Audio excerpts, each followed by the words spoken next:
video I'm going to be talking about the concept of cognitive dissonance. Cognitive dissonance is the mental tension we experience whenever two cognitions, which basically are two thoughts in our mind, when they are not consistent with each other. A classic experiment in psychology that is done to illustrate this phenomena. In this experiment, people are asked about what topic they found really boring, and after that they are asked to perform a presentation on this topic. So what the participants in this experiment have to do is they get about 2 hours to prepare this presentation, and then they have to do a presentation for half an hour for an audience, and they have to do it on this topic that they find very boring. Now, as you can understand, these people don't like this, because who wants to do a presentation on something that they find very boring? So they really don't like this. After they've given this presentation, half of the people participating in the experiment receive a large monetary reward. So they are paid something like $100, whereas those other people, they only receive $2. Now, after it's all said and done, they ask the participants how much they now like the particular subject that they did an experiment on.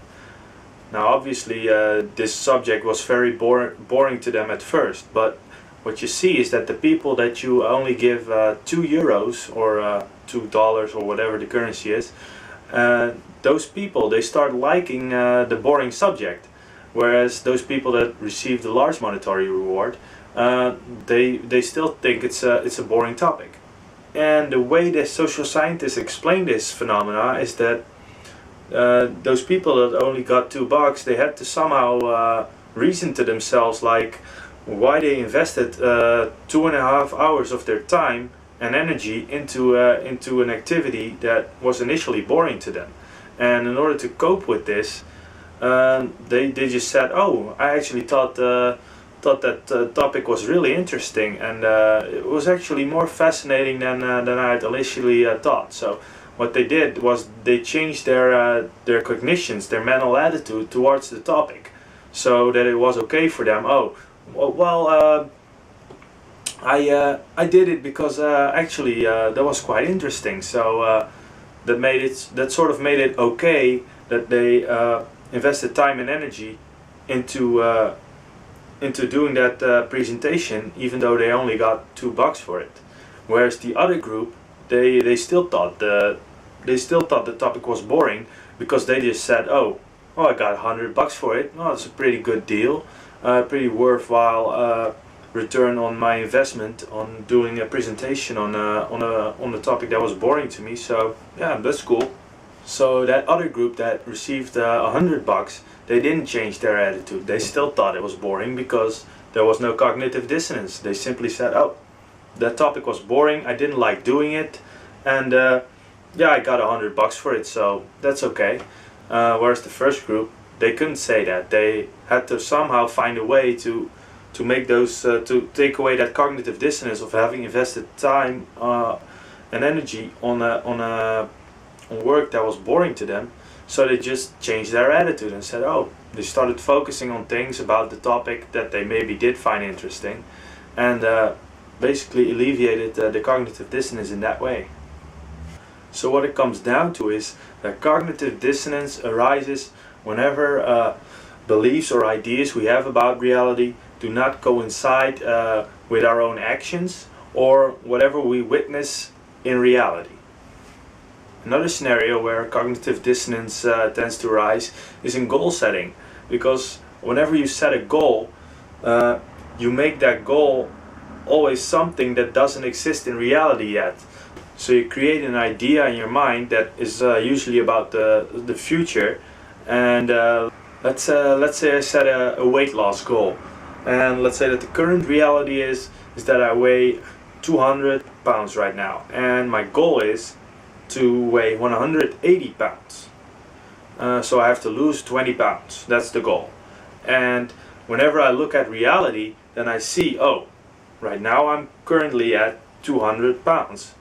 And I have an idea in my mind that says I'm 180 pounds. So whenever I'm going to watch that, there is immediately that the tension of, hey, this doesn't correspond to reality. So there's the tension of, hey, is this possible for me? And is this even a worthwhile thing to strive towards? So what goals do is that they give you a sort of an idea of what you might realize in the future, but right now those goals are not realized yet, and therefore they create a tension of cognitive dissonance. And a certain amount of this tension is actually good, I think, because it helps you to get excited, and in the same way that a certain amount of level of stress is good for you, this can really help you. It can challenge you, and it can really add to the adventure of life. It's the same as with this balance for need for predictability and need for exploration that I talked about in an earlier video. It's certainly good to venture out into unknown territory and explore things there. And yes, this is stressful. Yes, this produces a challenge. And yes, this creates tension of cognitive dissonance, in the sense that you won't be able to know if you're up to the challenge, basically. And there are basically two things to be avoided. One thing is to stay with how things are now and stay with the safe and familiar, and thereby never discovering anything new. And the other thing that you should clearly avoid is venturing out too far, because that way there will be too much challenge and too much stress on you that you won't be able to handle it. And it's the same thing with goal setting. You don't want to have this ridiculously high goal, but you just want to have a good, reasonable, challenging goal, and then chunk it down into smaller goals that you can manage on a day-to-day basis, and also so that they don't create as much cognitive dissonance. So you can actually see, oh, wait, this may be a realistic goal that I may be able to realize, so that the tension becomes a positive stimulus rather than be too overstimulating. Also, in the final part of part 2, I talked about the amount of challenge that you're currently under in your life, the weight that you're already carrying. Like, there's a certain capacity that we have for challenge, and you don't want to create too much of it because we'll get overwhelmed, and you also don't want to have too little. And I also pointed out the fact that if you have too much lingering negative emotions from the past, or structural stress, or negative behavioral habits that all add to lifestyle factors of stress and challenge, that this can really inhibit your tendency to set goals for yourself. And when you integrate all these concepts, it becomes really obvious why that is the case. Because if you're already under a lot of challenges, because life is already challenging enough as it is, just getting by is hard enough, then of course you're not gonna create that additional tension of cognitive dissonance of setting goals for yourself, because that will bring cognitive dissonance and uncertainty about, oh, will I be able to do this? Is this a worthwhile thing to be striving for? And I think for the most part, this is why some people get into self-improvement and goal setting while other people do not.